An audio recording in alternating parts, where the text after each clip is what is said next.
2023 का देख लें, वर्तमान वर्ष का देख लें, तो आप देखेंगे अधिकतर जो थे वो आपके क्लाइमेट, पर्यावरण पे आधारित थे। कोई ना कोई ऐसा था जो आपका आधारित था इसके ऊपर, ये क्या बोलते हैं, वेस्ट मिनिमाइजेशन पर, यानी किस प्रकार से हमें जो है पर्यावरण का ध्यान रखना चाहिए, इसके लिए रिसाइक्लिंग करना कितना महत्वपूर्ण है, या अति सूक्ष्मवाद अपनाना कितना महत्वपूर्ण है। इसी प्रकार पेड़ पौधों पे, या महिला सशक्तिकरण पे, तो जो भी हम देखते हैं करंट अफेयर्स में आ रहा है, उसी प्रकार के पैसेजेस हमें यहाँ देखने को मिलते हैं। सबसे ज्यादा जिस श्रेणी से पैसेजेस आते हैं वो है आपकी अर्थव्यवस्था।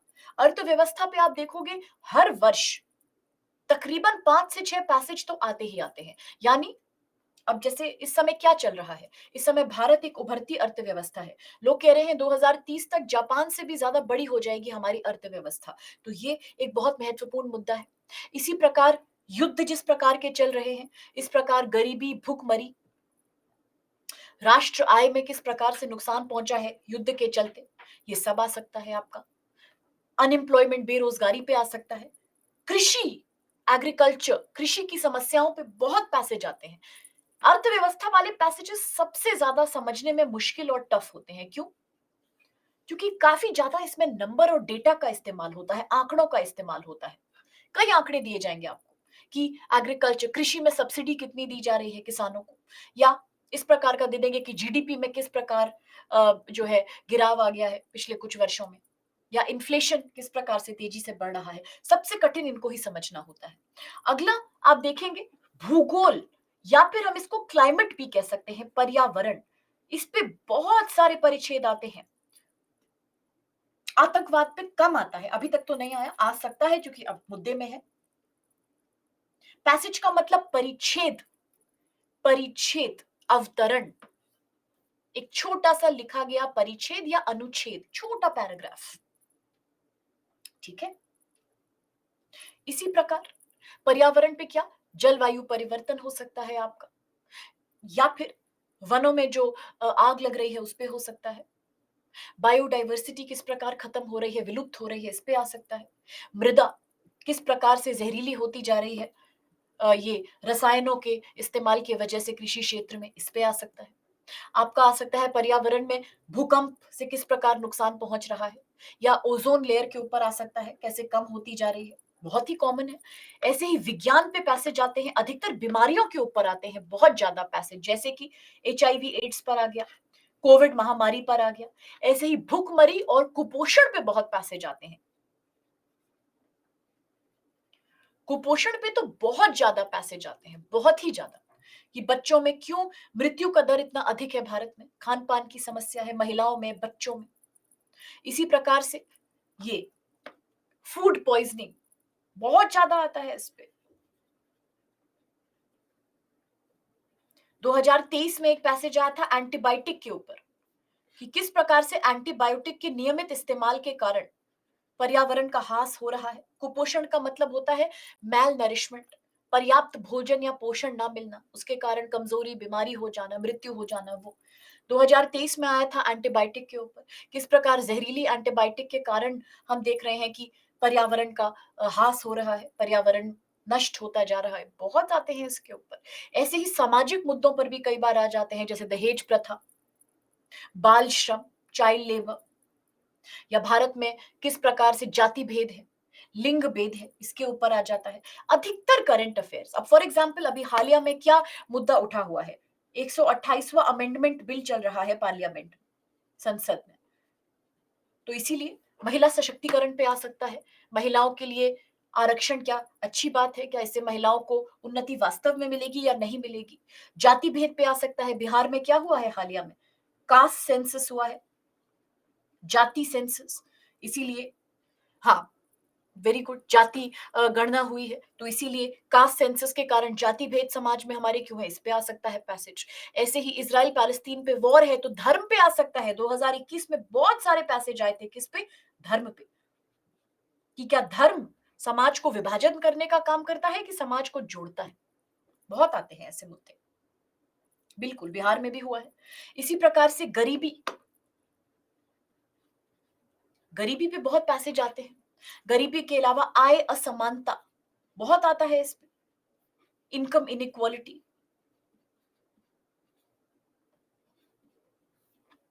बहुत ज्यादा। ऐसे ही कुछ कुछ परिच्छेद आप देखेंगे दार्शनिक भी होते हैं। दार्शनिक का मतलब बड़े ही आमूर्त और भ्रामक। आमूर्त और भ्रामक और दार्शनिक का मतलब जहां पर लेखक आपको अपने मन से कोई कहानी बताए, छोटी सी कहानी, या कोई ऐसी कहानी जो समाज में जागरूकता फैलाए। या कई बार आप देखोगे महात्मा गांधी, डॉक्टर अंबेडकर, स्वामी विवेकानंद, एपीजे अब्दुल कलाम, लाल बहादुर शास्त्री, या फिर विदेशी दार्शनिक प्लेटो, एरिस्टोटल, कांत, इनकी कोई भी आप देखोगे एक छोटा सा इनका दर्शन आ जाएगा, इनके द्वारा कही गई कोई बात आ जाएगी कि इन्होंने क्या कहा था।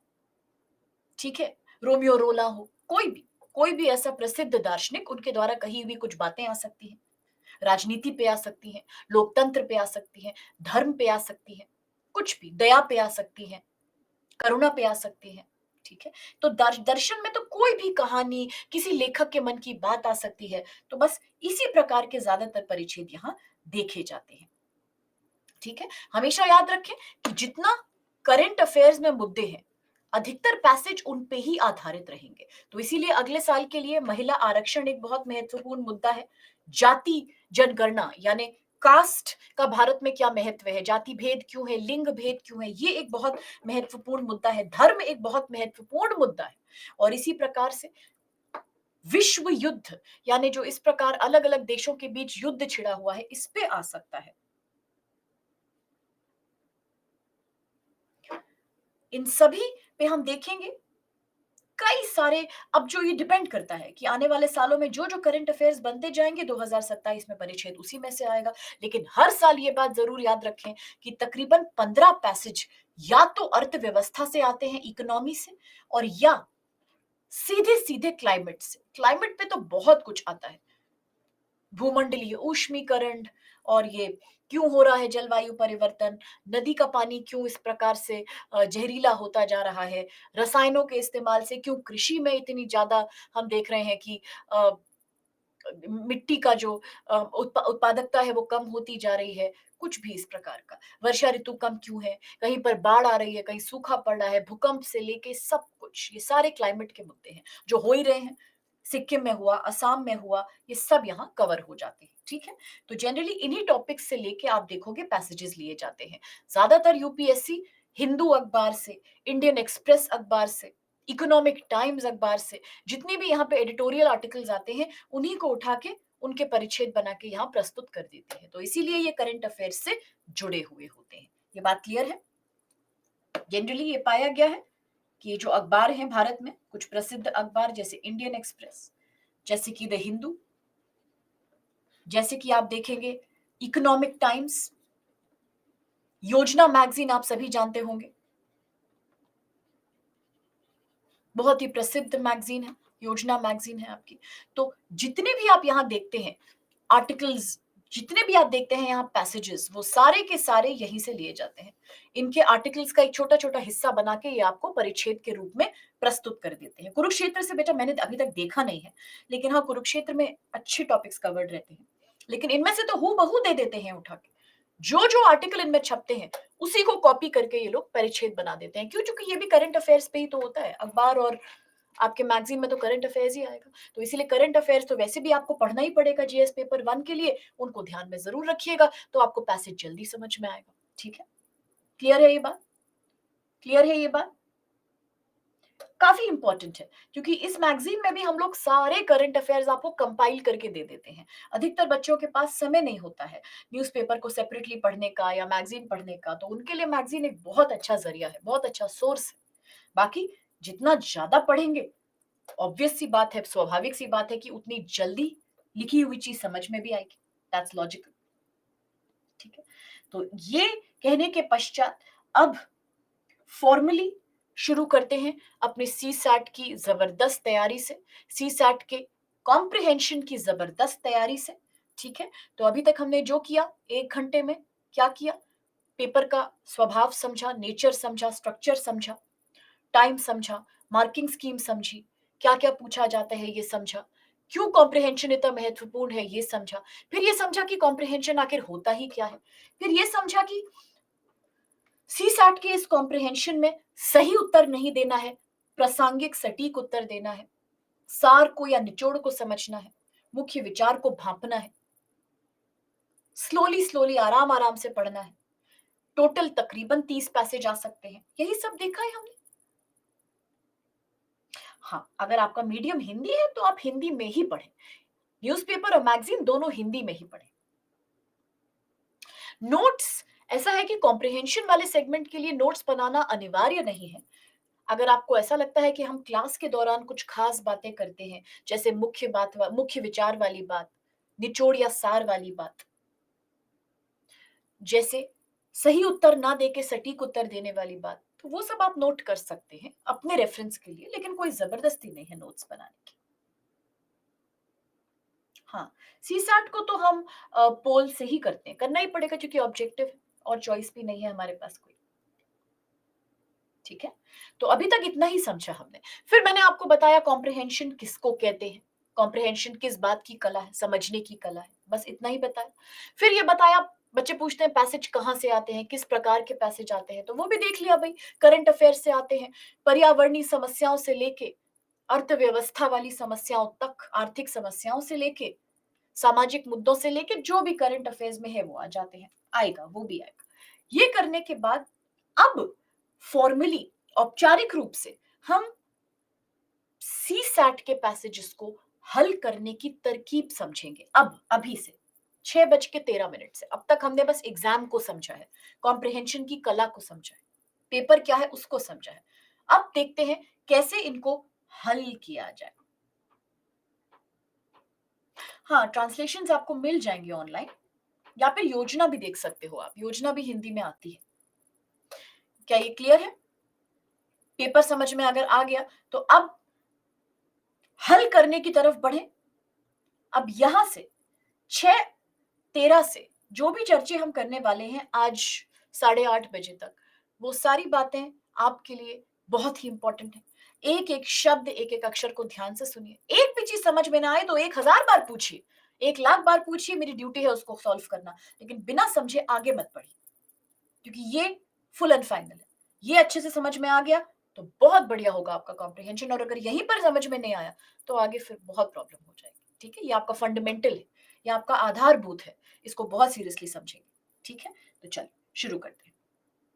अब अगर रीडिंग कॉम्प्रिहेंशन सी सैट में एक पैसेज के रूप में आता है जिसमें हमें दिए गए प्रश्न का उत्तर देना है, ABCD 4 विकल्प में से कोई भी एक सही विकल्प चुन के, तो क्या कभी किसी के मन में ये प्रश्न नहीं आया कि अगर परिच्छेद करंट अफेयर्स पे आधारित है, अलग अलग मुद्दों से लिए जाते हैं, पर्यावरणीय, आर्थिक, सामाजिक, राजनीतिक, दार्शनिक, तो क्वेश्चंस किस प्रकार के आते हैं? कोई भी क्वेश्चन आ जाता है। कैसे क्वेश्चन आता होगा यहाँ? क्या कोई फिक्स्ड पैटर्न है क्वेश्चन का? हाँ, क्वेश्चन का फिक्स्ड पैटर्न है, क्योंकि सी सैट के रीडिंग कॉम्प्रिहेंशन में, सी सैट के पठन बोध में बस 3 प्रकार के क्वेश्चन आते हैं। बस 3 प्रकार के क्वेश्चन पूछे जाते हैं। बस ओनली 3 टाइप के क्वेश्चंस पूछे जाते हैं, चौथा नहीं आता, चौथा कभी आया ही नहीं, ना आएगा। बस 3 टाइप के क्वेश्चन पूछे जाते हैं। याद रखें, इनमें से एक आसान होता है और बाकी के 2 कठिन होते हैं। ठीक है, बस 3 प्रकार के प्रश्न पूछे जाते हैं किसी भी पैसेज में। किसी भी पैसेज में, चाहे 19 पैसेज हो, चाहे 20 पैसेज हो, चाहे 30 पैसेज हो, हमेशा 3 टाइप के क्वेश्चन आते हैं, एक आसान, 2 मुश्किल। बताते, अगली बात, क्या, हाँ आपने खुद ही पूछ ली, गोल्डन रूल्स तो बताइए ना, जल्दी बताइए, कब बताएंगे? बताएंगे, ऐसे कैसे बता दें, खाली गोल्डन रूल्स बता दिया तो क्लास हो गया बस? नहीं, सिर्फ गोल्डन रूल्स जानना नहीं, उनको अप्लाई करना भी सीखना पड़ेगा, word by word, step by step. तो इसीलिए अगला यही मुद्दा है कि गोल्डन रूल क्या है? क्या है ये इतने बड़े गोल्डन रूल जिसको लेके इतनी हाय तौबा मचा रखी है? यहाँ पर इस प्लेटफॉर्म में हम गोल्डन रूल देते हैं, क्या है ये गोल्डन रूल? अभी बताते हैं। Last but not the least, जब हम गोल्डन रूल सीख जाएंगे, अपने लेक्चर के आखिरी दिन यानी 31 अक्टूबर को हम एक और बात डिस्कस करेंगे कि हम अपने कॉम्प्रिहेंशन या बोधगम्यता की जो कैपेसिटी है, हमारी जो तकनीक है, हमारी जो क्षमता है, उसे कैसे सुधारें, क्या क्या पढ़ें, कहाँ कहाँ से पढ़ें, अपनी वोकैब्युलरी, शब्दावली को कैसे सुधारें, ये सारी बातें हैं बात की। लेकिन अभी के दो मुख्य मुद्दे, 3 प्रकार के प्रश्न आएंगे, एक आसान प्रजाति, 2 कठिन प्रजाति, और क्या है फिर ये गोल्डन रूल। तो चलिए शुरू हो जाते हैं। एक एक वर्ड ध्यान से सुनना बेटा, एक एक वर्ड ध्यान से। दुनिया के किसी और कॉम्प्रिहेंशन के बारे में मैं बात नहीं कर रही हूं, ना आरबीआई का एग्जाम, ना एसबीआई का एग्जाम, ना कैट मैट का एग्जाम। मैं बात कर रही हूं यूपीएससी सीसैट परीक्षा की। यहां बस 3 प्रकार के क्वेश्चन पूछे जाते हैं, सिर्फ 3 प्रकार के। सबसे पहला और सबसे सरल, सबसे इजी होता है परिच्छेद आधारित क्वेश्चन। क्या होता है? परिच्छेद आधारित प्रश्न। इसको अंग्रेजी में कहा जाता है पैसेज बेस्ड क्वेश्चन। हम इसको यहां पीबीक्यू कह के संबोधित करते हैं। क्या कहते हैं? पीबीक्यू। पीबीक्यू का मतलब पैसेज, पैसेज यानी परिच्छेद, आधारित यानी बेस्ड, और क्वेश्चन यानी प्रश्न। तो पीबीक्यू यानी परिच्छेद आधारित क्वेश्चन। ये सबसे सरल प्रजाति का प्रश्न है, सबसे इजी। क्यों सबसे इजी है? क्योंकि जैसा नाम ही बता रहा है, ये तो है ही परिच्छेद पे आधारित। अगर आपको याद होगा, अगर आपको याद होगा तो तकरीबन 5:45 बजे 5:45 पीएम पे मैंने आपसे एक बात कही थी ना, कि हर परिच्छेद में एक मुख्य विचार होता है, एक जो लेखक का उद्देश्य होता है, जो परिच्छेद के पीछे का कारण भी होता है, और इसके साथ कई अन्य विचार होते हैं, सपोर्टिंग, सहायक विचार। कहा था ना, अन्य विचार कई सारे हो सकते हैं, लेकिन मुख्य विचार यानी परिच्छेद के लिखने का कारण या उद्देश्य बस एक होता है। कहा था? हाँ या ना? कहा था कि जो बात गई सो बात गई। ऐसी तो थिंकिंग नहीं है कि जो बात हो गई पुरानी, हम भूतकाल में नहीं जीते। याद है? हर परिच्छेद में एक मुख्य आइडिया होगा, तो याद रखिए इसको। हर परिच्छेद में एक मुख्य आइडिया होता है, एक उद्देश्य होता है जिसके लिए ये परिच्छेद लिखा गया, पैसेज क्यों लिखा गया। देखिए, अगर ये समझ नहीं आया तो बेटा आगे भी समझ नहीं आएगा, इसलिए ध्यान से समझो। हर पैसेज के पीछे कारण या उद्देश्य होता है, बस एक ही होता है, और साथ में कई अन्य विचार होते हैं, सपोर्टिंग डिटेल्स, सपोर्टिंग आइडियाज। तो जो पहला क्वेश्चन है, पैसेज बेस्ड क्वेश्चन, परिच्छेद आधारित प्रश्न, ये डायरेक्ट क्वेश्चन होते हैं, इसीलिए इतने आसान होते हैं। ये आपसे क्या पूछते हैं? ये आपसे पूछते हैं अन्य विचार, सपोर्टिंग आइडिया। ये कभी मुख्य विचार तक नहीं जाते, ये कभी मुख्य विचार तक नहीं पहुंचते। ये कभी नहीं पूछेंगे कि परिच्छेद क्यों लिखा गया, उसका उद्देश्य या उसका निचोड़ या उसका मुख्य विचार क्या है। ये पूछेंगे सपोर्टिंग डिटेल्स, यानी परिच्छेद में दी गई कोई बात साफ साफ जो लिखी है वो आपसे पूछ ली जाएगी। इसीलिए इनको कहा जाता है परिच्छेद आधारित क्वेश्चन। क्लियर है? क्लियर है? बिल्कुल करा सकते हैं। अगला अगला कहा जाता है केंद्रीय विचार आधारित क्वेश्चन या मुख्य विषय आधारित क्वेश्चन। इसको इंग्लिश में हम कहते हैं थीम बेस्ड क्वेश्चन। क्यों कहते हैं थीम बेस्ड क्वेश्चन? क्योंकि थीम का मतलब ही होता है परिच्छेद का निचोड़, परिच्छेद का मर्म, परिच्छेद के पीछे लिखा गया उद्देश्य या मुख्य कारण। सेकंड प्रजाति के क्वेश्चन होते हैं केंद्र विचार आधारित क्वेश्चन। यस, जैसा मैंने आपको अभी बताया, फिर जो अभी रिपीट किया 5:45 के बाद, 5:45 के बाद, कि हर पैसेज में एक मेन आइडिया होता है, जो लेखक का इंटेंशन भी होता है, जो लेखक का उद्देश्य होता है, कि पैसेज क्यों लिखा गया, क्यों लिखा ये पैसेज तुमने, क्या मतलब था लिखने का। ये जो होता है ना, ये होता है केंद्र या मुख्य विचार। तो जो सेकंड क्वेश्चंस हैं यानी टीबीक्यू, वो हमेशा आपसे डायरेक्टली पूछेंगे मुख्य विचार। क्या पूछेंगे? मुख्य विचार। क्लियर है? इसीलिए ये थोड़े मुश्किल होते हैं। क्यों? क्योंकि मुख्य विचार छिपा हुआ होता है, तो परिच्छेद के मुख्य विचार को निकालना थोड़ा कठिन होता है। ये प्रैक्टिस से आता है, और क्योंकि यहां सिर्फ मुख्य विचार पूछा जाएगा, इसीलिए इसको कहते हैं थीम बेस्ड क्वेश्चन या टीबीक्यू। ये मुश्किल है, लेकिन सबसे मुश्किल, सबसे कठिन, सबसे सरल, सबसे दुख दर्द और पीड़ा देने वाला, सबसे ज्यादा खून के आंसू रुलाने वाली प्रजाति है ये अनुमान आधारित प्रश्न। अनुमान आधारित प्रश्न। इसी के कारण सीसैट का कॉम्प्रिहेंशन इतना बदनाम भी है, इसीलिए इतनी बुराई करते हैं बच्चे भर भर के सीसैट की। इसी ने सीसैट को बदनाम किया हुआ है सिंगल हैंडेडली। ये है अनुमान आधारित प्रश्न। ये बहुत मुश्किल है, मैं मानती हूं, स्वीकारती हूं यहां सबके सामने, ये बहुत मुश्किल है। इसको इंग्लिश में कहा जाता है IBQ। क्यों? क्योंकि इंग्लिश में इसको कहते हैं इन्फरेंस बेस्ड क्वेश्चन। क्या कहते हैं?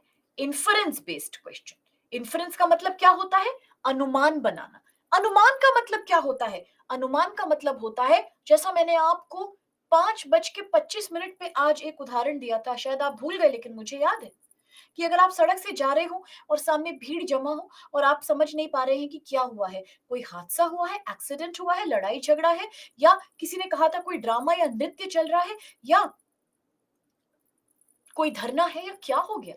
ये जो आप जानने की कोशिश करते हैं ना अपनी उत्सुकता के कारण, क्या हुआ होगा, क्या हो सकता है, आपको पता नहीं है, आपके पास कोई जो है सबूत नहीं है कि क्या हुआ है, आपके पास उत्तर नहीं है, लेकिन आपको बस थोड़ा थोड़ा दिख रहा है।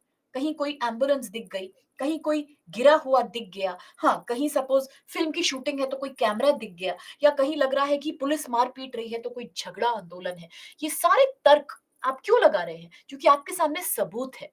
सबूत को देख के ही तो आपने कोई ना कोई अनुमान लगाया। इसी को कहते हैं इन्फरेंस निकालना, अनुमान निकालना। ये सबसे मुश्किल प्रश्न होता है। क्यों? क्योंकि यहाँ आपके पास कोई ठोस उत्तर होता ही नहीं है। ना ये क्वेश्चन आपसे पूछ रहा है डायरेक्ट बात पैसेज की, अन्य अन्य विचार, ना ये आपसे पूछ रहा है परिच्छेद का डायरेक्टली मुख्य विचार। ये आपसे पूछ रहा है कुछ और ही। और ये कुछ और क्या है? ये कह रहा है कि परिच्छेद में कई सारी बातें पढ़ी हैं तुमने अभी अभी, अभी अभी देखा ना परिच्छेद, बहुत कुछ लिखा है परिच्छेद में। अब इन सारी बातों को सबूत मान के चलो और एक लॉजिकल सा उत्तर दो, एक लॉजिकल सा इन्फरेंस बनाओ, अनुमान लगाओ कि क्या हुआ होगा। इसीलिए ये सबसे मुश्किल होता है। क्या हो सकता है? लेकिन एक फर्क है, एक फर्क है, यहां ध्यान से सुनिएगा मेरी बात, ये दोबारा अगर नहीं रिपीट हुई तो आपको प्रॉब्लम हो जाएगी। ध्यान से सुनिएगा, एक एक बच्चा ध्यान से सुने प्लीज। फर्क ये है कि जो भी अनुमान लगाना है वो तार्किक अनुमान लगाना है, कोई बेवकूफी वाला अनुमान नहीं लगाना, कोई इलॉजिकल या कोई बहुत ही ज्यादा मूर्खता वाला अनुमान नहीं लगाना। तार्किक और लॉजिकल अनुमान। उत्सुकता हम सब में होती है, लेकिन समझदारी से ही तो अनुमान लगाते हैं। अब अगर मैं आपसे कहूं भीड़ जमा है और आप ऑफिस या कॉलेज के लिए जा रहे हैं, जो इंसान लॉजिकली सोचेगा, जो सच में जानना चाहता है क्या हो रहा है, वो अपनी उत्सुकता यही देख के तो शांत करेगा कि शायद एम्बुलेंस है तो एक्सीडेंट, पुलिस है तो धरना, लड़ाई झगड़ा है तो लोग चीख चिल्ला रहे हैं, कोई गिर गया है तो देखो ना जो है लोग उसे बचा रहे हैं, या कोई अगर शूटिंग वूटिंग है तो कैमरा होगा वहां। इसे कहते हैं तार्किक अनुमान। लेकिन अगर कोई बच्चा कहे क्या पता एलियन अटैक हो गया हो, क्या पता कोई बच्चा अगर ऐसी बेवकूफी की बात कर दे कि धरती फट गई हो, तो ये क्या बात हुई? ये तो बहुत मूर्खता वाली बात है। क्या ये तार्किक अनुमान है? ये कोई तार्किक अनुमान नहीं है। इसलिए अनुमान तो इंसान कोई भी लगा लेगा, बेवकूफी का भी लगा लेगा, लेकिन उससे कोई फायदा नहीं है ना। हमें लगाना है सबसे लॉजिकल, सबसे तार्किक, अक्लमंदी वाला अनुमान। तभी तो हम समझ पाएंगे कि एक्चुअली क्या हुआ है। और यहाँ पे भी यही काम करना है। परिच्छेद पढ़ के कोई मूर्खता वाला अनुमान नहीं लगाना। जो सामने दिए गए हैं फैक्ट्स, उनके आधार पे एक तार्किक, तार्किक का मतलब समझते हैं? लॉजिकल, बुद्धि वाला, बुद्धिमानी वाला, सोचा समझा हुआ, अक्लमंदी वाला अनुमान लगाना है अपने विवेक का इस्तेमाल करके। इसे कहते हैं इन्फरेंस मेकिंग। तब जाके आप समझ पाएंगे कि कौन सा ऑप्शन ABCD इस परिच्छेद का लॉजिकल अनुमान है। चेता रही हूं, चेता रही हूं। यथार्थवाद, इंपेरिकल इन इंग्लिश, लॉजिकल, तर्क संगत in Hindi. Is that clear? ठीक है, लॉजिक। हाँ, कोई भी क्वेश्चन हो, अनुमान हमेशा लॉजिकल ही तो लगाएंगे। Is that clear? तो इसीलिए सबसे मुश्किल वैरायटी होती है IBQ, इन्फरेंस बेस्ड क्वेश्चन, दोनों बच्चों के लिए, इंग्लिश वालों बच्चों के लिए भी, हिंदी मीडियम वाले बच्चों के लिए भी। क्योंकि सबसे ज्यादा घुमा फिरा के, सबसे ज्यादा भ्रामक किस्म के और अमूर्त किस्म के प्रश्न यही होते हैं। ये बिल्कुल पैसेज से मैच नहीं करते। आपको पढ़ के समझ में ही नहीं आता कि क्या पूछ रहा है। क्यों? क्योंकि ये चाहता है कि आप अनुमान लगाओ, तर्क का इस्तेमाल करके किसी कंक्लूजन पर पहुंचो। Very good. इसीलिए इसको हम कई बार हिंदी में निष्कर्ष आधारित क्वेश्चन भी कहते हैं। निष्कर्ष का मतलब क्या होता है? कंक्लूजन। किसी चीज का कंक्लूजन निकालना, किसी चीज का हल करना, कोई मिस्ट्री है, कोई सस्पेंस है, उसको भी हम हल करते हैं, जैसे एक डिटेक्टिव करता है, एक जासूस करता है, प्रमाण को या साक्ष्यों को देख के एक तर्क संगत कंक्लूजन या निष्कर्ष बनाता है। तो इसीलिए यही हमको यहाँ करना है। ठीक है, क्लियर है? बिल्कुल सही होगा अगर तरकीब सही लगी है तो ये बात, हाँ, तो इसीलिए ये बात कोई बच्चा कभी भी ना भूले, गलती से भी इस बात को गांठ में बांध के रखें। Oh, thank you so much. That's so sweet of her. That's so nice of her. अच्छा, जोक्स अपार्ट, मेन बात ये है बच्चे यहाँ पे कि जो मैंने आपसे कहा कि जरूर इस बात को गांठ में बांध के आप रखिए कि ये कभी भूलने वाली बात नहीं है कि तीनों चीजों को क्लियरली याद रखो। एक है डायरेक्ट क्वेश्चन, डायरेक्ट क्वेश्चन सबसे इजी क्वेश्चन, पीबीक्यू, परिच्छेद आधारित, पैसेज बेस्ड। सेकंड, डिफिकल्ट है लेकिन मॉडरेट भी है, थीम बेस्ड क्वेश्चन, टीबीक्यू, केंद्र विचार आधारित। सबसे कठिन, सबसे मुश्किल, अनुमान आधारित, IBQ.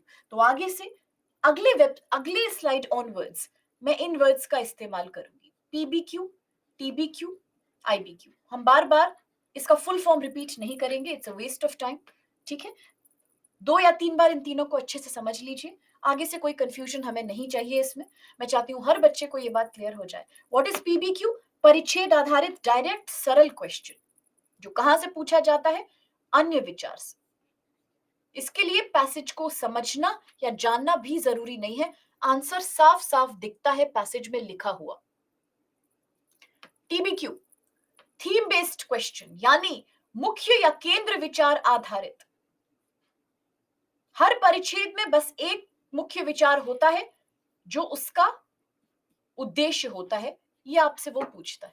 Last but not the least, अनुमान आधारित, आईबीक्यू, इन्फरेंस बेस्ड क्वेश्चन, जो सबसे मुश्किल है, जहां पे आपको एक लॉजिकल अनुमान या लॉजिकल निष्कर्ष निकालना है पैसेज में लिखी हुई बातों को देख।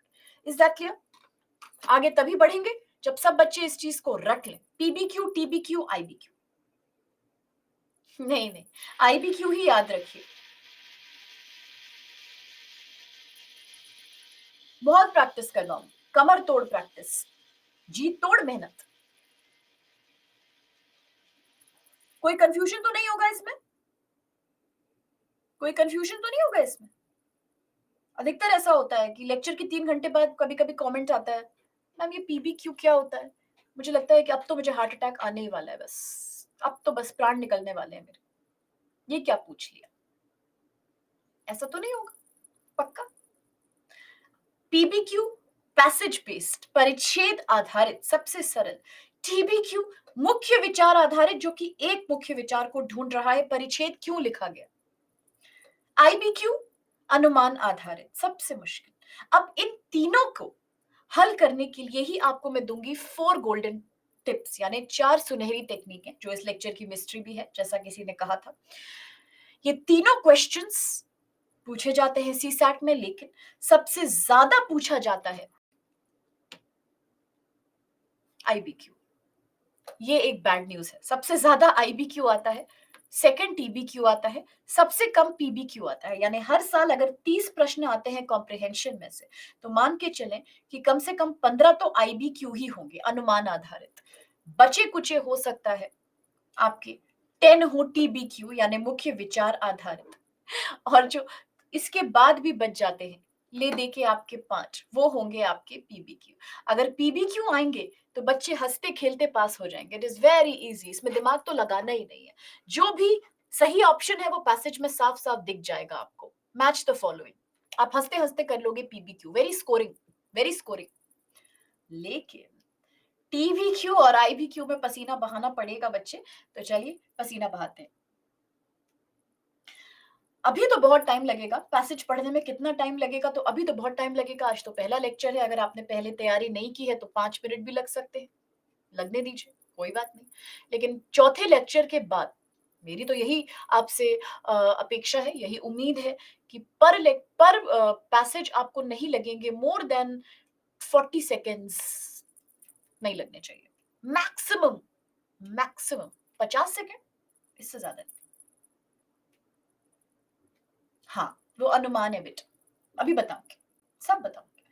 आप अपने मन में इस तरह के डाउट्स मत लाइए प्लीज कि इसके एग्जाम्पल कब करेंगे, या अगर क्वेश्चन ने कुछ पूछा तो हमें कैसे पता चलेगा कि कौन सा पीबीक्यू है, कौन सा आईबीक्यू है। वो मैं सिखाऊंगी। अभी हम शुरू कर रहे हैं, अभी कुछ हुआ नहीं है, अभी हम शुरू कर रहे हैं। अभी आप नदी में कूदे कहाँ हो? नदी में बहुत बड़े बड़े मगरमच्छ बैठे हैं आईबीक्यू नाम के। अभी तो आपने बस पैर गीले किए, अभी चल रहे हैं, अंदर चल रहे हैं, चिंता मत करो, चिंता मत करो। हर साल वेरिएबल है, कुछ भी हो सकता है। किसी किसी साल 10 पीबीक्यू आ जाते हैं, आपकी किस्मत अच्छी होगी तो 15 आ जाएंगे, किसी किसी साल खाली 5 आते हैं। सबसे ज्यादा तो आईबीक्यू ही आता है, क्योंकि एग्जाम तो टफ है ही भैया, यूपीएससी है ये मजाक तो है नहीं। ठीक है, तो अभी आपको क्या करना है, आईबीक्यू, पीबीक्यू, टीबीक्यू में बस फर्क समझ लेना है। ठीक है, समझ में आई बात? हाँ या ना? क्या हुआ, इतना डर गए आप? अच्छा, मैं हटा दूंगी फिर। चलो, अगर सबसे पहला क्वेश्चन था पीबीक्यू, परिच्छेद आधारित यानी पैसेज बेस्ड, तो मैंने कहा कि इसका आंसर पैसेज में साफ साफ लिखा होता है और ये सबसे इजी और स्कोरिंग होता है। लेकिन बिना एग्जाम्पल के समझ में नहीं आएगा, तो चलो एक एग्जाम्पल देखते हैं और समझते हैं। अब मैं आपके सामने एक छोटा सा पैसेज प्रस्तुत कर रही हूँ, ये इस लेक्चर का हमारा पहला पैसेज है। All the best. मैं आज इसके लिए आपको पोल भी दूंगी, पोल करिए, अपना आंसर मेरे सामने प्रस्तुत करिए। और ये पीबीक्यू है, क्या है? Passage based question. क्या है? क्या है? पैसेज बेस्ड क्वेश्चन, सबसे सरल क्वेश्चन। अगर ये कर लिया, अगर ये कर लिया ठीक, तो यूपीएससी सीसैट का पीबीक्यू भी कर लेंगे। चलिए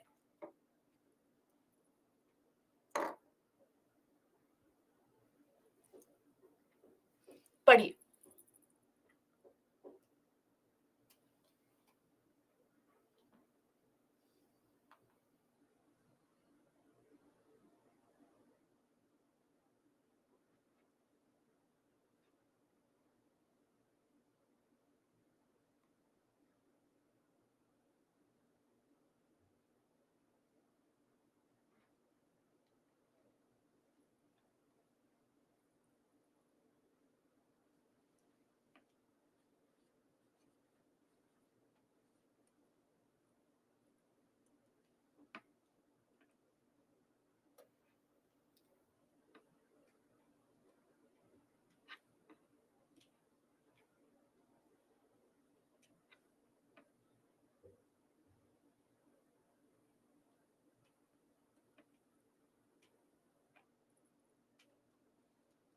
पोल करिए बच्चे, पोल करो। पैसेज बेस्ड क्वेश्चन, आंसर साफ साफ पैसेज में होता है, तभी इसको कहते हैं परिच्छेद आधारित प्रश्न।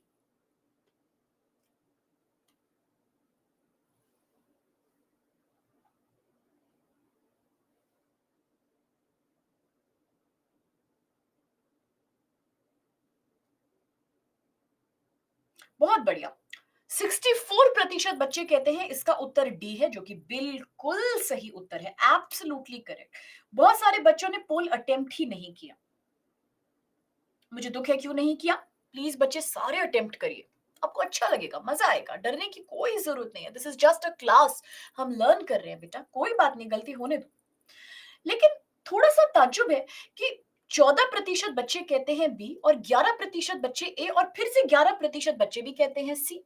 गलती से हो गया क्लिक, कोई बात नहीं है, लेकिन इसमें ज्यादा गलती होने का स्कोप नहीं था। क्यों नहीं था? देखो, ये है पीबीक्यू, मैंने कहा परिच्छेद आधारित क्वेश्चन। क्या होता है परिच्छेद आधारित क्वेश्चन? अभी मैंने आपको बताया था कि परिच्छेद आधारित क्वेश्चन का मतलब है हर परिच्छेद का एक मेन आइडिया होता है, मुख्य विचार, यानी परिच्छेद क्यों लिखा गया, लिखने वाले ने क्यों लिखा, ये तो हो गया मेन आइडिया। इसके साथ कई सारे होते हैं अन्य विचार, यानी एडिशनल सपोर्टिंग आइडिया, जो लेखक अपनी बात को सपोर्ट करने के लिए आपको देता जाता है। वो मुख्य विचार की सहायता करते हैं, मुख्य विचार को प्रस्तुत करने में मदद करते हैं। इस पैसेज में आपसे जो क्वेश्चन पूछा गया वो साफ साफ पैसेज बेस्ड क्वेश्चन है।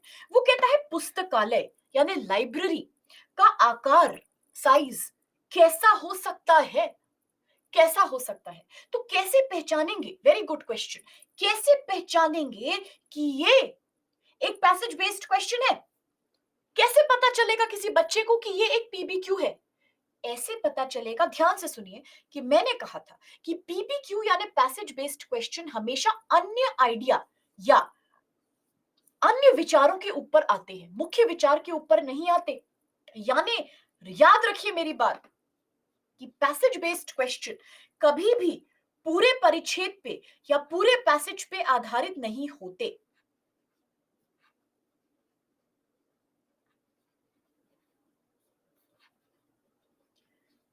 पैसेज बेस्ड क्वेश्चन कभी भी पूरे पैसेज पे आधारित नहीं होते। ये हमेशा पैसेज के किसी अन्य विचार पे आधारित होते हैं, किसी एक सेंटेंस में दिए गए होते हैं जो साफ साफ आपको पढ़ते ही दिख जाएगा। और जो सही आंसर होगा वो किसी ना किसी रूप में आपको पैसेज में दिख जाएगा, या तो सेम वर्ड्स में या थोड़े से बदले हुए शब्दों में, लेकिन साफ साफ दिखेगा। तभी तो इसको कहते हैं सबसे सरल, लड्डू खाने जैसा पैसेज बेस्ड क्वेश्चन, है ना। इसीलिए ये पूरे पैसेज पे कभी बेस्ड होके नहीं आएगा, ये पैसेज की किसी एक लाइन पे बेस्ड होके आएगा।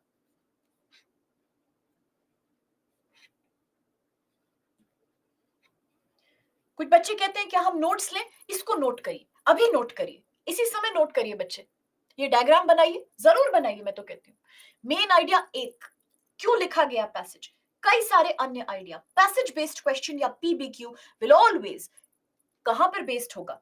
अन्य विचार पे, अन्य आइडिया पे बेस्ड होगा। इसीलिए ये पूरे परिच्छेद पे आधारित नहीं होता, ये होता है परिच्छेद की किसी एक लाइन के ऊपर। साफ साफ दिख जाता है, आंखों से साफ साफ दिख जाता है। इसके लिए ज्यादा दिमाग नहीं लगाना, पूरे परिच्छेद को समझने की भी जरूरत नहीं है। क्या करने की जरूरत है? ध्यान से बस पढ़ने की जरूरत है। साफ साफ दिखेगा। जैसे कि यहां पर अगर ऑप्शन डी सही उत्तर था तो वो पैसेज की आखिरी लाइन में साफ साफ दिख रहा था। पुस्तकालयों का आकार, ये देखिए, मैच द फॉलोइंग। पुस्तकालयों का आकार किताबों की कुछ अलमारियों से लेके कई मिलियन वस्तुओं तक हो सकता है। सेम चीज ऑप्शन डी ने कही है, किताबों की कुछ अलमारियों से लेकर कई मिलियन किताबों तक। लास्ट लाइन में आंसर क्लियरली दिख रहा है। यही होता है पैसेज बेस्ड क्वेश्चन। तो तीन बातें हमने यहां सीखी, सही गलत से कोई फर्क नहीं पड़ता है। तीन बातें हमने यहां पे सीखी। सबसे पहली बात, परिच्छेद बेस्ड क्वेश्चन जो होता है, पैसेज बेस्ड क्वेश्चन, ये पूरे पैसेज पे आधारित नहीं होता, कभी नहीं होता। ये पैसेज की किसी एक लाइन में साफ साफ दिख जाता है।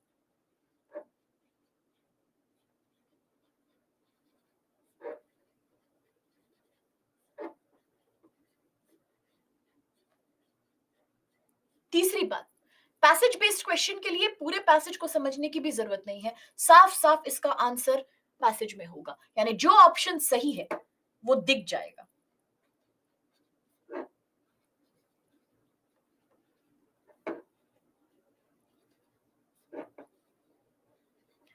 सही ऑप्शन साफ दिख जाएगा। कहां? पैसेज के अंदर, पैसेज में। अब कोई परेशानी? जिन बच्चों ने गलती की उनको समझ में आ गया, जिनका आंसर सही नहीं था। इज दैट क्लियर बेटा? होगा ही नहीं कंफ्यूजन।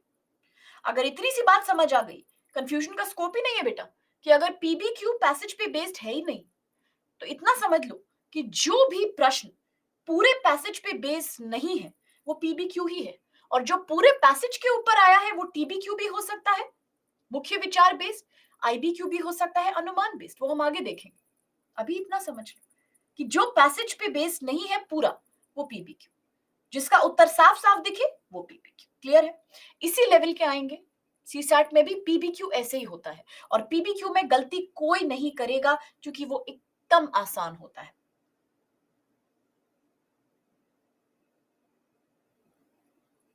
नहीं, नहीं, इसके लिए क्वेश्चन पढ़ना ही काफी है। जैसे ही आप क्वेश्चन पढ़ोगे, जैसे यहां पुस्तकालयों का आकार कैसा होता है, तो आपको साफ साफ दिख जाएगा कि इस क्वेश्चन ने पूरे पैसेज के मुख्य विचार की बात नहीं करी है, अनुमान की बात नहीं करी है, परिच्छेद के उद्देश्य या निचोड़ की या मर्म की बात नहीं की है। इसने तो एक डिटेल पूछा है, एक सहायक विचार या अन्य विचार पूछा है, एक पॉइंट पूछा है कि पुस्तकालयों का आकार क्या होता है। और हमने साफ-साफ पैसेज में देखा था कहीं पर आकार की बात हुई थी, यानी उत्तर वही मिलेगा और आप तभी समझ जाओगे कि ये पीबीक्यू है। ठीक है? Is that clear? Is that clear?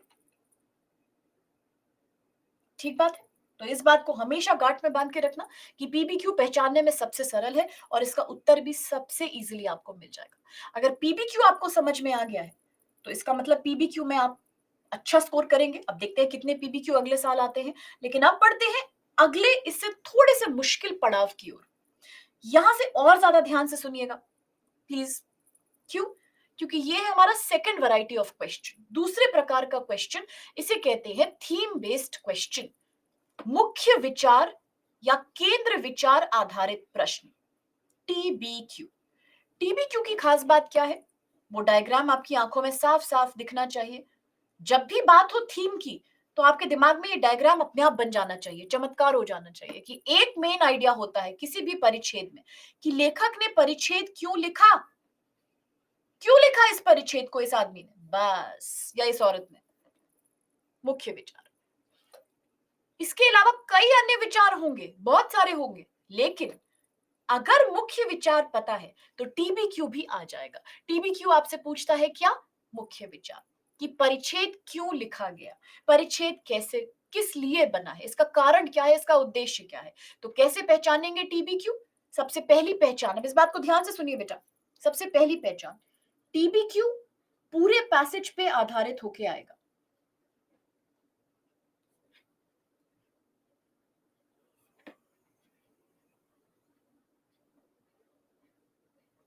टीबीक्यू पूरे पैसेज पे आधारित होके पूछा जाएगा कि इसका उद्देश्य क्या है। और क्या पूछती है यूपीएससी? यूपीएससी के कुछ फिक्स्ड शब्द हैं, हर साल टीबीक्यू में यही शब्द आते हैं, ध्यान से इनको याद कर लीजिए बेटा। पहला पहला निम्नलिखित में से, यानी परिच्छेद के बाद क्वेश्चन आता है, निम्नलिखित में से, ए बी सी डी में से कौन सबसे सटीक रूप से परिच्छेद के मुख्य विचार को स्पष्ट करता है। यानी सब, या तो ये आपसे पूछेगा मुख्य विचार क्या है, सटीक रूप से मुख्य विचार को स्पष्ट करता है। तो पहला क्या है टीबीक्यू का प्रकार? मुख्य विचार, केंद्र विचार। दूसरा, निम्नलिखित में से, यानी निम्नलिखित ऑप्शंस में से परिच्छेद, पैसेज के केंद्रीय विचार को सबसे अच्छा कौन सा विकल्प बताता है, यानी केंद्रीय विचार। तो पहला या तो आपसे पूछेगा मुख्य विचार यानी टीबीक्यू, मेन आइडिया, या केंद्र विचार, फिर से मेन आइडिया। तीसरा, परिच्छेद का सार क्या है, सार का मतलब मर्म क्या है, निचोड़ क्या है, अगेन टीबीक्यू।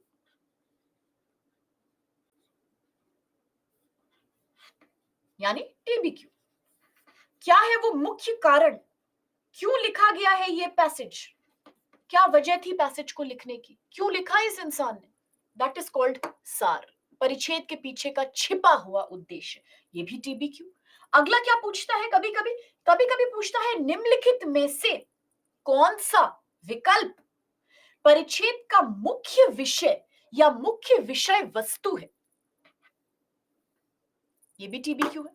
एक लास्ट है, परिच्छेद के क्रांतिक संदेश का सर्वोत्तम प्रेषण क्या है। इसको ध्यान से याद करो बेटा, कंफ्यूज कभी मत होना। परिच्छेद के क्रांतिक, क्रांतिक का मतलब क्या होता है, क्या होता है क्रांतिक का मतलब?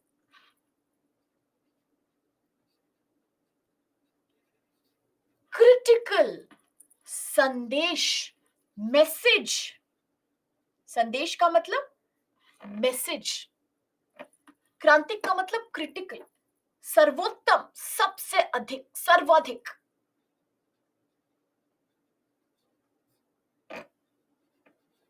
मुख्य, प्रेषण, यानी इसका तर्क क्या है, इसके पीछे मुख्य सार, मुख्य छिपी हुई बात क्या है।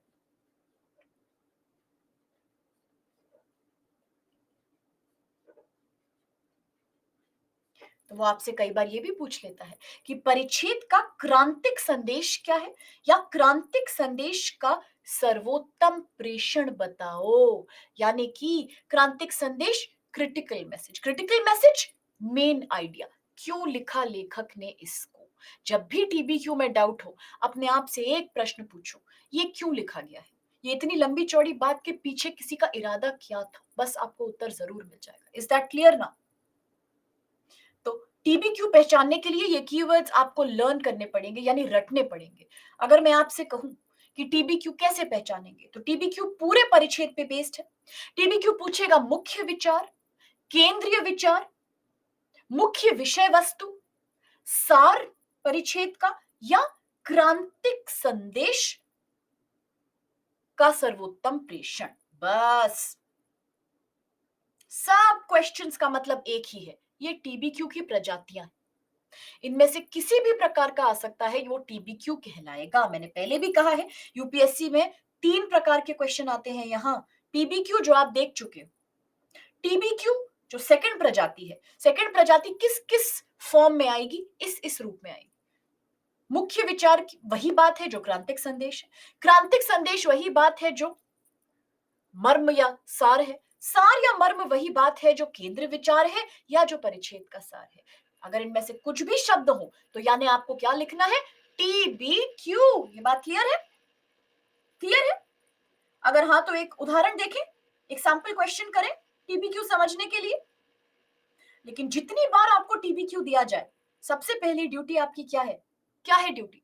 पैसेज को पढ़ के क्या पूछेंगे खुद से, लेखक ने इसको क्यों लिखा है। जिस दिन ये समझ जाए कि इस आदमी का उद्देश्य क्या है या इस महिला का उद्देश्य क्या है, आपको आ जाएगा। तो चलिए शुरू हो जाइए बच्चे, पोल देती हूं 2 मिनट में।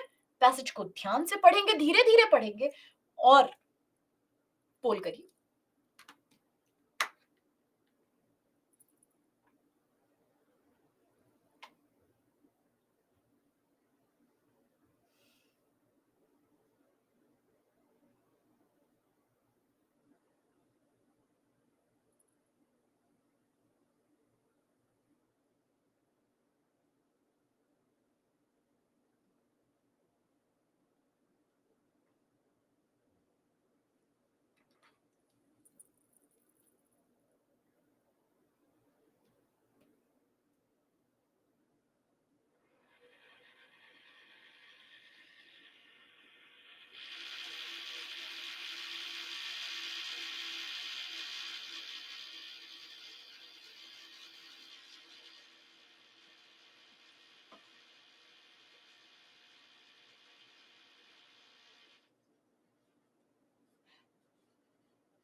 हो गई ना गड़बड़? हो गई ना गड़बड़? देखते हैं क्या गड़बड़ हुई। सही उत्तर ए है, 34% बच्चे कहते हैं ऐसा। डी मेजोरिटी इज रॉन्ग कहती है, 41% कहते हैं डी, 13% बी, 12% सी, और बहुत सारे बच्चों ने तो अटेम्प्ट ही नहीं किया। गलती हो गई, गलती से टाइप हो गया, कोई बात नहीं, लेकिन मेन बात है कि मेजोरिटी गलत क्यों हुई। मेजोरिटी इसलिए गलत हुई है, ब्रेक टाइम लेते हैं बेटा, 7 बजे ब्रेक ले लेंगे, 7 से लेके 7:15 तक अच्छा सा ब्रेक ले लेंगे। अभी इस मुद्दे को ही खत्म करते हैं, टीबीक्यू खत्म करते हैं, आईबीक्यू ब्रेक के बाद करेंगे, ठीक है? अच्छा, अब दिक्कत क्यों हुई भाई? दिक्कत तो इसलिए हुई है कि बच्चों ने बस मेरी एक बात नहीं समझी, और समझ ही नहीं पा रहे हैं, नहीं समझ रहे। मैंने कहा था कि बेटा जब भी पैसेज पढ़ के आप क्वेश्चन देखो और आपको ये पता चले, चलो अच्छा आपने पैसेज पढ़ा, ठीक है, हम सब ने पैसेज पढ़ा, पैसेज के बाद आपने क्वेश्चन देखा, क्वेश्चन में क्या लिखा था? उपरोक्त यानी ऊपर दिए गए परिच्छेद का केंद्रीय विचार क्या है। आपको क्वेश्चन समझ में आया? केंद्रीय विचार का मतलब ये किस प्रजाति का प्रश्न है, आईबीक्यू, पीबीक्यू की टीबीक्यू? ये क्लियर हुआ? क्या समझ आया, क्या था ये? ऑब्वियसली टीबीक्यू था, क्यों था टीबीक्यू? क्योंकि पहले तो ये पूरे परिच्छेद पे आधारित है, उपरोक्त परिच्छेद। दूसरा, साफ साफ ये कह रहा है केंद्रीय विचार, यानी वो एक मुख्य विचार जिसके लिए ये परिच्छेद लिखा गया। तो जब आप समझ गए कि ये टीबीक्यू है, तो आपको ये भी पता होना चाहिए कि टीबीक्यू का मतलब होता है परिच्छेद की वो कौन सी मुख्य विचार है एक। अर्थात ये क्यों लिखा है लिखने वाले ने? जो इंसान आपको ये 4 लाइनें बता रहा है लिख के या बोल के, उसके दिल में क्या उद्देश्य है? वो क्या आपको बताना चाहता है, क्या कन्वे करना चाहता है? आप पैसेज पर आइए। हॉलैंड टनल, हॉलैंड टनल एक कोई टनल होगी जिसका नाम होगा हॉलैंड सुरंग। हडसन नदी के नीचे एक सड़क मार्ग है। सुरंग की एक ओर पर न्यूयॉर्क शहर है, दूसरी ओर पे न्यू जर्सी राज्य है। हॉलैंड टनल से प्रतिदिन लगभग 50,000 कारें और ट्रक गुजरते हैं।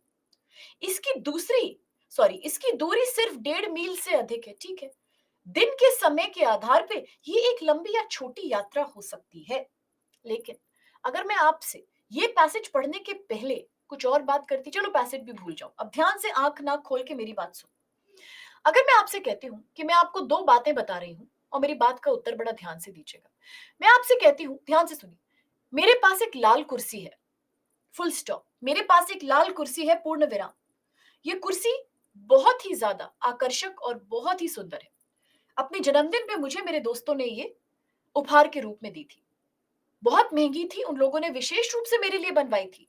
मैं इसका बहुत ध्यान रखती हूँ, साफ सफाई रखती हूँ और किसी को नहीं देती। मैं इसमें बैठ के अपनी दैनिक पढ़ाई लिखाई करती हूँ।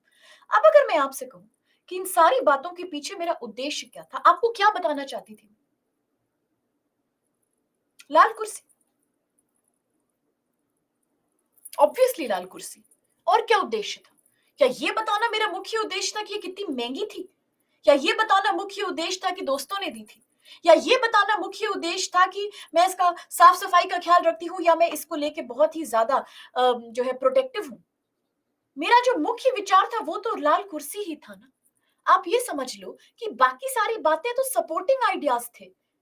अन्य बातें थी जो लाल कुर्सी की विशेषताओं के बारे में बता रही थी कि भाई किसने दी, कब दी, जन्मदिन पर दी, कितना पैसा लगा, मैं उसमें बैठ के क्या काम करती हूँ। ये सब तो एक्स्ट्रा बातें हैं जो लाल कुर्सी से संबंधित है, लेकिन मुख्य उद्देश्य तो मेरा आपको अपनी कुर्सी के बारे में बताना था।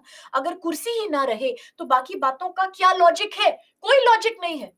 ऐसे ही इस परिच्छेद में भी लेखक का मुख्य उद्देश्य आपको हॉलैंड टनल के बारे में बताना है कि हॉलैंड टनल एक ऐसी टनल है जो एक सड़क मार्ग है हडसन नदी के नीचे। अब टनल कहो या सुरंग कहो, बात तो एक ही है। टनल और सुरंग तो एक ही बात है बेटा। सुरंग हिंदी, टनल इंग्लिश। फिर से टनल की बात हो रही है। टनल की एक ओर पे एक शहर है, दूसरी ओर पे दूसरा शहर। इसमें लोग इतने लोग जाते हैं डेली, इसकी लंबाई इतनी बड़ी है, इसमें ज्यादा टाइम भी लगता है, कम टाइम भी लगता है। अरे ये सारी बातें रह रह के तो टनल के बारे में है। लंबाई किसकी? टनल की। यातायात कहां से जाता है? टनल से। दो शहरों को कौन जोड़ता है? टनल। नदी के नीचे क्या है? टनल। तो यानी मुख्य उद्देश्य तो टनल ही है या सुरंग ही है। बिल्कुल यही बात है। मुख्य उद्देश्य परिच्छेद का, लेखक का आपको बताने का आइडिया तो टनल है। ये जो बाकी सारी बातें हैं तो उसकी विशेषताएं हैं कि कितनी लंबी, कितनी छोटी, कौन से शहर को जोड़ती है, क्या करती है। इसीलिए इसका जो मुख्य एक विचार है, जो लेखक के एक उद्देश्य है, वो ये है कि हॉलैंड सुरंग क्या है। अरे साफ साफ कह रहा है, हॉलैंड सुरंग हडसन नदी के नीचे एक मार्ग है। इसकी एक छोर पे न्यूयॉर्क, दूसरे छोर पे न्यू जर्सी है। 1.5 मील लंबा है। बहुत सारे लोग इस पे से जाते हैं, लेकिन कहां से जाते हैं, क्या लंबा है? Holland tunnel. अगर मुख्य विचार हटा दिया जाए तो पैसेज बेकार हो जाता है, पैसेज का कोई आधार ही नहीं रह जाता। आप ध्यान से सोचो, अगर हम इसमें से नदी हटा देते तो कोई फर्क नहीं पड़ता, लंबाई वाला पॉइंट हटा देते कोई फर्क नहीं पड़ता, यातायात वाली बात हटा देते कोई फर्क नहीं पड़ता, यात्रा वाली बात हटाते कोई फर्क नहीं पड़ता। लेकिन अगर हॉलैंड टनल हटा देते तो क्या बचता? कुछ भी नहीं बचता।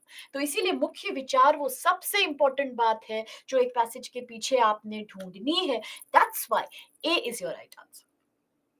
Is that clear? या अभी भी कोई डाउट है किसी को? आया समझ? Thank you so much. समझ आया बेटा? आया समझ? इसीलिए अभी किसी को कोई कोई गलती नहीं है, क्योंकि ये तो बस एक शुरुआत है। हम जब भी सीसैट के पैसेज सीखने की शुरुआत करते हैं, तो ये इतनी आसानी से नहीं आती। कहना बहुत आसान है, करना बहुत कठिन है। ये जो कला होती है ना, मुख्य विचार और फालतू के विचारों को एक दूसरे से अलग करने की, ये बहुत टफ है। जिस दिन आप ये करना सीख जाएँगे, जिस दिन हर बच्चे को ये किसी भी बच्चे को ये एहसास हो जाता है कि मुझे पता है कि लेखक ने ये परिच्छेद क्यों लिखा, उस दिन वो सीसैट में 90% जीत चुका है। ये सबसे कठिन कला है और यही हमें यहाँ पर डेवलप करनी है। इसी को तो अर्जित करना है इस लेक्चर में। मुख्य विचार को पहचानने की कला, क्योंकि मेजॉरिटी ऑफ क्वेश्चंस इसी पे आधारित होते हैं। बहुत सारी बातें कहेगा लेखक, लेकिन उसका उद्देश्य हमेशा एक होगा। उद्देश्य कुछ कोई भी आप बात करो, कोई भी बात दुनिया की करो। अगर मैं आपसे कोई भी बात कहूँ, मैं आपसे कहूँ कि आजकल इतना ज़्यादा युद्ध का माहौल हर जगह है, कहीं महामारी तो कहीं बेरोज़गारी, कहीं देश आपस में झगड़ रहे हैं। कभी-कभी तो ऐसा लगता है कि जीवन में इतना रुपये पैसे के पीछे क्यों भागना है? क्यों इतनी लालसा करनी है? क्यों इतना ज़्यादा हमको भौतिकवादी होना है? सिंपल सादी ज़िंदगी जियो, पता नहीं कितना किसके भाग्य में जीना लिखा है। इतनी बड़ी-बड़ी बातें मैंने कर दी। लेकिन अगर कोई आपसे पूछे कि इतनी सारी बातों के पीछे इस महिला का उद्देश्य क्या है? तो क्या उद्देश्य होगा मेरा? इतनी बड़ी-बड़ी बातों के पीछे क्या उद्देश्य होगा मेरा? सादगी, सादा और सूक्ष्म जीवन, विरक्ति का भाव, हाँ, ज्ञान की बात, विरक्ति का भाव, एक तरीके से हताश होने का भाव, रुपये पैसे से मन हटने वाला भाव, भौतिकवाद के खिलाफ कुछ बोलने वाला विचार, कुछ भी आप कह लो, 100 बात की एक बात तो हमेशा एक ही होती है। अगर आपसे कोई कहे टाइटैनिक तो इतनी लंबी चौड़ी पिक्चर थी, इतनी सारी उसमें गाने होंगे, 100 तरीके की चीजें होंगी, गाने बजाने होंगे, लेकिन उसका उद्देश्य क्या था? शिप थी, वो डूब गई। उद्देश्य तो एक ही था ना, शिप थी, वो डूब गई।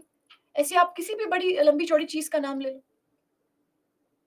आप कह रहे हो दंगल पिक्चर आई थी, इतने गाने, इतने अलग-अलग एक्टर, इतनी कंट्रोवर्सी। पिक्चर का उद्देश्य क्या था? कि किस प्रकार लड़कियां भी खेल-कूद में आगे बढ़ सकती हैं। इसका उदाहरण है दोनों बहनें जिनके ऊपर पिक्चर आधारित है। That's it. हर बात का कोई ना कोई उद्देश्य तो होता ही। 100 बात की एक बात। हम ये क्लासेस यहाँ पे क्यों अटेंड कर रहे हैं? हम तो 100 बातें कर रहे हैं यहाँ पे। 1 लाख बातें करेंगे। उद्देश्य क्या है? आरसी का सीसैट इम्प्रूव करना है ना।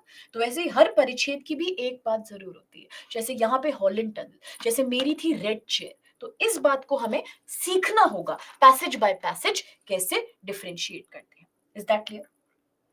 समझ आई? पीबीक्यू सबको क्लियर था? टीबीक्यू कैसे पहचानना है? मुख्य विचार, केंद्र विचार, सार, क्रांतिक संदेश, बस। और कैसे सॉल्व करना है? मुख्य विचार यानी लेखक का उद्देश्य समझते हो। ठीक है। अब इसके साथ जो सबसे कठिन प्रजाति है हमारी, उसको हम कहते हैं अनुमान आधारित। कई बार हम इसको निष्कर्ष आधारित भी कह सकते हैं, कोई प्रॉब्लम नहीं है। इंग्लिश में इन्फरेंस बेस्ड, ये जेन्युइनली सबसे मुश्किल है। लेकिन इसके साथ आगे बढ़ने के पहले और ब्रेक लेने के पहले आपको मेरे एक सवाल का उत्तर देना पड़ेगा। उसके बाद ब्रेक ले सकते हो। एक सवाल का उत्तर देना पड़ेगा। अगर आप दे पाए तो इसका मतलब आप आईबीक्यू सीख जाओगे, और अगर आप नहीं दे पाए तो इसका मतलब आईबीक्यू सीखना आसान नहीं है। ध्यान से सुनिए, मैं कुछ कह रही हूं।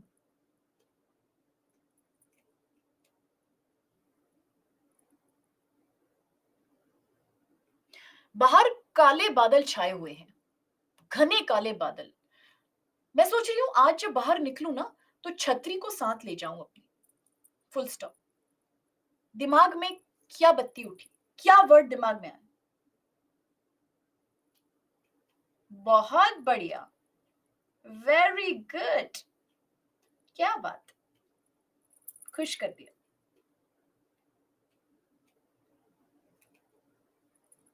हाँ हाँ, लेकिन काले बादल हैं, ये तो लिखा ही हुआ है, ये तो मैं बोल ही रही हूँ। छाता लेके जाऊंगी, ये तो मैं बोल ही रही हूँ। ये दोनों बातें सुन के आपके दिमाग में ऑटोमेटिकली, आपको मेहनत नहीं करनी है, मैनिपुलेट नहीं करना है, ज्यादा कोशिश नहीं करनी है, अपने आप क्या वर्ड जागता है? बारिश। दिस इज कॉल्ड अनुमान निकालना। Very good.